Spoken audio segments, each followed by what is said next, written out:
Hello friends, welcome back to this video. आज के इस वीडियो में हम देखेंगे हिंदी के क्वेश्चन। इसके पहले मैं शाम को आप लोगों को एक पॉलिटी के क्वेश्चन कराया था, ठीक है। एक क्लास हुई थी पॉलिटी की, तो अगर नहीं देखा तो प्लीज़ देख लेना। आज के इस वीडियो में हम हिंदी के इंपॉर्टेंट क्वेश्चन देखेंगे, इंपॉर्टेंट रचना देखेंगे एंड उनके रचनाकार देखेंगे एंड कुछ और भी ग्रामर से रिलेटेड क्वेश्चन है जो कि आपके एग्जाम में पूछे जा सकते हैं। तो शुरुआत करते हैं आज के इस वीडियो को। इसकी PDF के लिए आपको टेलीग्राम ज्वाइन करना पड़ेगा, लिंक डिस्क्रिप्शन बॉक्स में है, प्लीज़ ज्वाइन कर लीजिए। एंड इसके पहले जितनी भी क्लासेस हुई हैं सबकी जो PDF है वो टेलीग्राम पर मिल जाएगी एंड साथ साथ लिंक भी मिल जाएगी वीडियो की, ठीक है। तो प्लीज़ ज्वाइन कर लीजिए, लिंक डिस्क्रिप्शन बॉक्स में है। चलिए शुरुआत करते हैं। फर्स्ट क्वेश्चन आप आज की इस वीडियो का कह रहा है कि बीजक किसकी रचना है? सूर की, तुलसी की, कबीर की, जैसी की। तो अगर हम बात करें बीजक की, तो बीजक रचना है कबीरदास की, ठीक है। कबीरदास ने बीजक लिखा था। सूरदास ने किस भाषा में सूर सागर की रचना की है? सूर सागर की रचना सूरदास ने किस भाषा में की है? अवधी में, ब्रज में, खड़ी बोली में या फिर राजस्थानी में? तो अगर हम बात करें सूरदास ने सूर सागर की, तो ब्रज में की है, ध्यान रखना सभी लोग। नेक्स्ट क्वेश्चन की तरफ चलते हैं। नेक्स्ट क्वेश्चन आप सभी के सामने है, सच्चिदानंद हीरानंद वात्स्यायन का उपनाम क्या है? सच्चिदानंद हीरानंद वात्स्यायन को हम और किस नाम से जानते हैं? हरि, औध, निराला, अज्ञेय या फिर गुलेरी? तो हम जानते हैं अज्ञेय जी को, अज्ञेय जी के नाम से सच्चिदानंद जी को जानते हैं।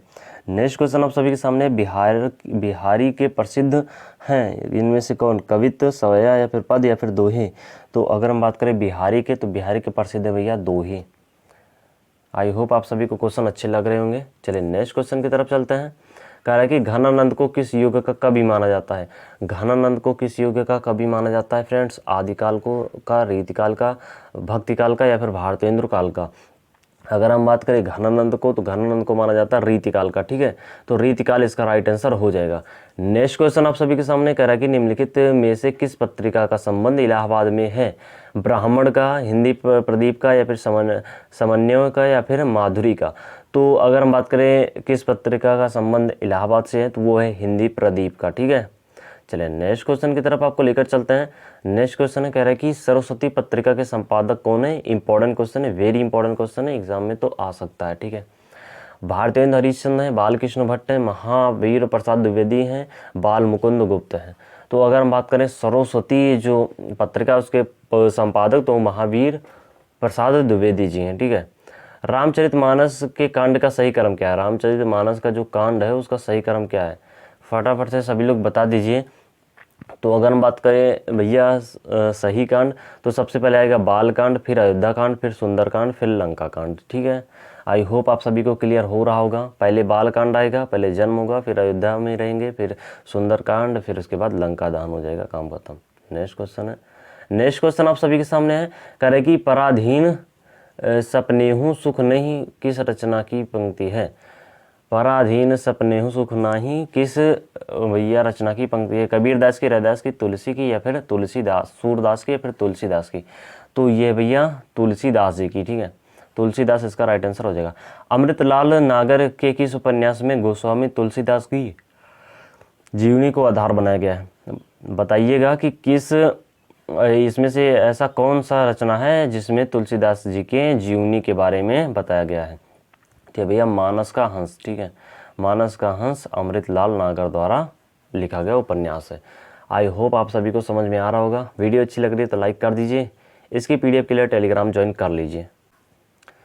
कह रहा है कि भेजे मन भाव के उदय के आवन की सुख ब्रज गवाहिनी मैं पावन जबै लगी, इस पंक्ति के रचनाकार कौन है? सूरदास हैं, कुंभन दास हैं, नंद दास हैं, जगन्नाथ दास रत्नाकर हैं।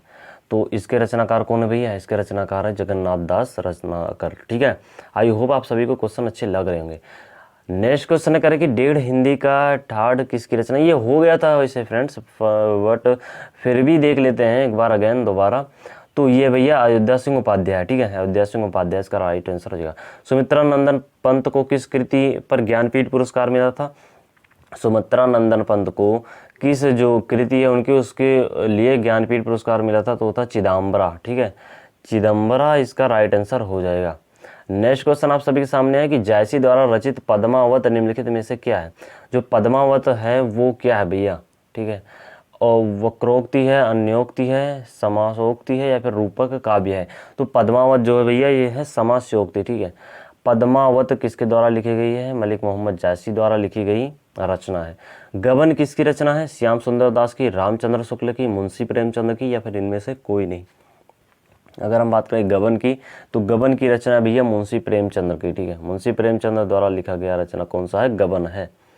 नेक्स्ट क्वेश्चन आप सभी के सामने है, कुरुक्षेत्र किसकी रचना है? रामधारी सिंह दिनकर की, भारतेंदु हरिश्चंद्र की, गांधी की, या फिर केशव दास की? कुरुक्षेत्र रचना किसकी है? कुरुक्षेत्र रचना है भैया रामधारी सिंह दिनकर जी की, ठीक है। चित्रलेखा किसकी रचना है? यशपाल की, भगवती शरण वर्मा की, सुमित्रा नंदन पंत की, अमृतलाल नागर की? तो अगर हम बात करें चित्रलेखा की, तो चित्रलेखा की जो रचना है वो है भैया भगवती शरण वर्मा की, ठीक है, भगवती शरण वर्मा द्वारा लिखा गया है चित्रलेखा। यामा किसकी रचना है? फटाफट से बताना कि चारों ऑप्शन में यामा किसकी रचना है? मीराबाई की, महादेवी वर्मा की, सुभद्रा कुमारी चौहान की, या फिर सुमित्रा नंदन पंत की? तो ये भैया महादेवी वर्मा की, ठीक है। गीतांजलि की रचयिता कौन है? गीतांजलि की रचयिता रविंद्रनाथ टैगोर जी हैं, ठीक है। चलिए नेक्स्ट क्वेश्चन की तरफ लेकर चलते हैं।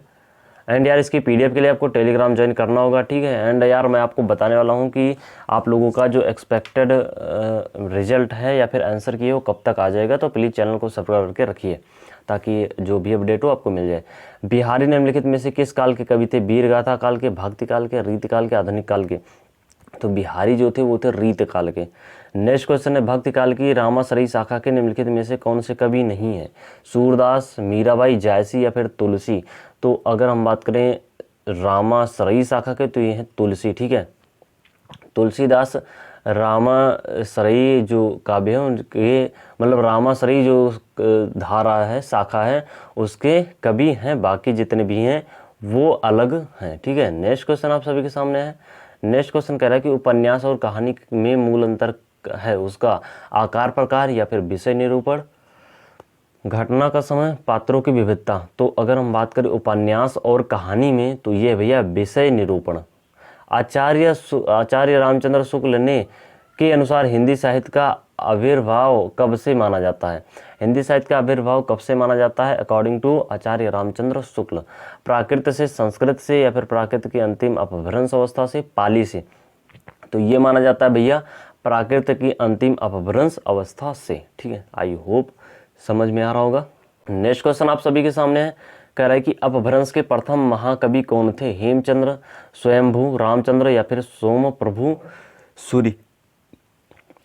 अगर हम बात करें फ्रेंड्स अपभ्रंश के, तो अपभ्रंश के जो प्रमुख रचयिता थे वो थे हेमचंद्र, ठीक है। तो हेमचंद्र इसका राइट आंसर हो जाएगा।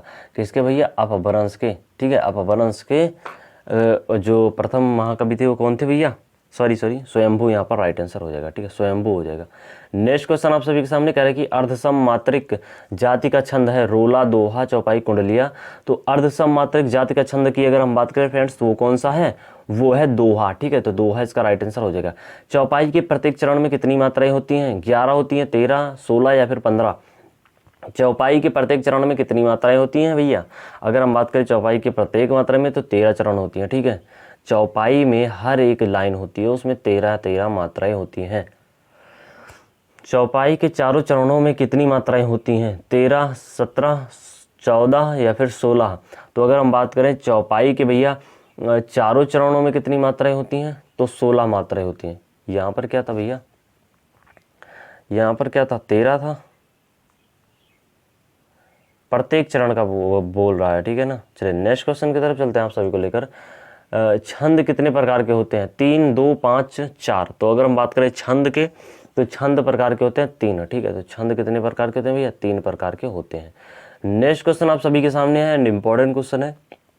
दोहे और रोले को क्रम से मिलाने पर कौन सा छंद बनता है? हरिगीतिका, कुंडलिया, सवय, या फिर वैरव? तो अगर हम बात करें जब हम दोहे और एंड रोला को मिला देते हैं तो बनता है कुंडलिया। नेक्स्ट क्वेश्चन है, अवधिशिला का उर्पथ था गुरुभार, तिल तिल काट रही थी दृग जलधार? प्रस्तुत पंक्ति में कौन सा छंद है? दोहा है, सोरठा है, या फिर रोला है, फिर बरयो है?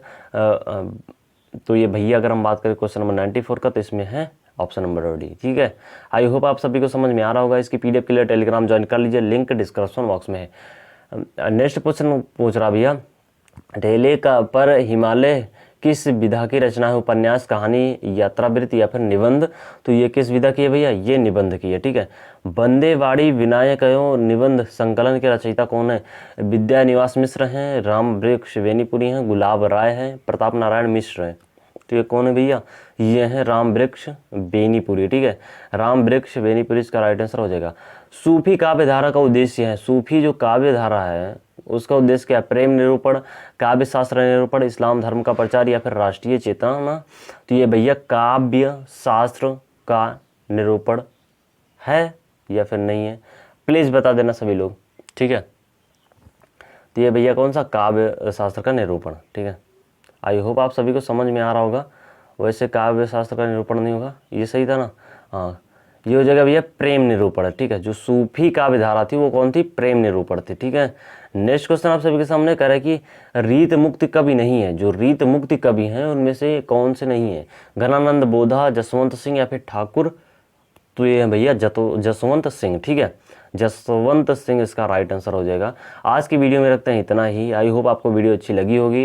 एंड अगर चैनल पर पहली बार हो तो प्लीज़ सब्सक्राइब कर लीजिए। पीडीएफ के लिए टेलीग्राम ज्वाइन कर लीजिए, लिंक डिस्क्रिप्शन बॉक्स में है।